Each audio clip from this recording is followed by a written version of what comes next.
Istilah plastik mencakup produk polimerisasi sintetik atau semi-sintetik.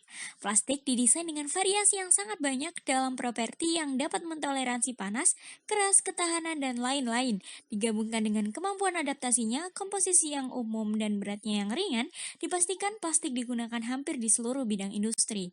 Plastik memiliki daya tahan yang cukup lama, oleh karena itu, sampah plastik menjadi masalah yang cukup serius di lingkungan. Sampah yang menjadi akar dari permasalahan global adalah sampah plastik yang tidak bisa terurai. Jenis sampah plastik yang mendominasi antara lain sampah botol, tas plastik, sedotan, bungkus snack hingga wadah makanan seperti styrofoam. Maka dari itu dibutuhkan inovasi baru untuk menggantikan fungsi plastik dengan bahan yang lebih ramah lingkungan. Inovasi tersebut dapat berupa biodegradable plastik, yakni plastik ramah lingkungan yang mudah diuraikan. Oleh karena itu, kami menginovasikan suatu karya dengan judul Optimasi Sintesis Plastik Biodegradable berbasis plasticizer gliserol ramah lingkungan. Perkenalkan, tim kami terdiri dari Lilis Nurfitriani selaku Ketua Tim, Dharma Abio Alam, dan Siti Miftahul Jana selaku anggota tim. Kami dari Universitas Brawijaya. Dalam melakukan penelitian pembuatan biodegradable plastik, berikut bahan dan peralatan yang dibutuhkan. Pertama adalah alat. Kami menggunakan beker gelas 250 ml, gelas ukur 50 ml, pipet ukur 1 ml, petri dish, timbangan analitik, spatula, oven, kompor, termometer, dan cawan aluminium. Kedua adalah bahan. Untuk penelitian ini kami menggunakan bahan berikut: pati, dan terdiri dari singkong, kentang, jagung, aquades, asam asetat, dan gliserol. Berikut adalah alur penelitian plastik biodegradable. Yang pertama, yakni dengan melakukan persiapan alat dan bahan. Kemudian dilanjut dengan penambahan asam asetat sebagai pelarut organik. Selanjutnya yaitu tahap penambahan gliserol sebagai plasticizer. Lalu dilakukan penambahan pati sebagai bahan utama. Kemudian yakni proses gelatinasisasi menggunakan oven dengan suhu 60 derajat Celcius selama 2-3 jam sehingga menjadi produk plastik biodegradable.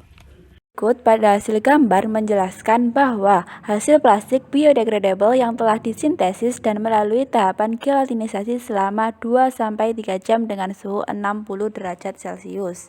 Oke, selanjutnya hasil tabel. Berdasarkan penelitian yang telah dilakukan, dapat diketahui bahwa kadar air pada plastik dengan tambahan gliserol sebanyak 3 ml dan 4 ml berbeda. Pada plastik dengan bahan plasticizer berupa gliserol sebanyak 3 ml, dapat diketahui bahwa kadar air sebesar 71,23%. Sedangkan pada plastik dengan bahan plasticizer berupa gliserol sebanyak 4 ml, dapat diketahui bahwa kadar air sebesar 79,21%. Adanya pola peningkatan nilai kadar air tersebut pada dasarnya telah membuktikan terjadinya suatu hubungan yang berbanding lurus antara bertambahnya massa gliserol dalam perlakuan dengan kenaikan nilai kadar air sampel. Kemudian, berdasarkan percobaan yang telah dilakukan, dapat diketahui bahwa massa plastik dengan tambahan gliserol sebanyak 3 ml dan 4 ml berbeda. Pada plastik dengan bahan plasticizer berupa gliserol sebanyak 3 ml, dapat diketahui bahwa massa plastik sebesar 6,2 gram setelah pengeringan. Sedangkan pada plastik dengan bahan plasticizer berupa gliserol sebanyak 4 ml, dapat diketahui bahwa massa plastik sebesar 5,8 gram setelah pengeringan. Adanya pola peningkatan nilai massa plastik tersebut pada dasarnya telah membuktikan terjadinya suatu hubungan yang berbanding lurus antara bertambahnya massa gliserol dalam perlakuan dengan kenaikan nilai massa sampel. Berdasarkan penelitian percobaan pembuatan sintesis plastik biodegradable yang telah dilakukan, dapat disimpulkan bahwa sintesis plastik biodegradable dapat dilakukan dengan bahan alam yakni pati singkong, kentang, dan juga jagung. Adapun dapat pula dilakukan optimasi plastik biodegradable dengan melakukan penambahan bahan plasticizer berupa gliserol yang bertujuan untuk meningkatkan elastisitas plastik. Penambahan gliserol juga akan berpengaruh terhadap kadar air, massa, serta ketebalan plastik. Penambahan gliserol dapat disimpulkan berbanding lurus dengan peningkatan kadar air, massa, serta ketebalan plastik biodegradable yang dihasilkan.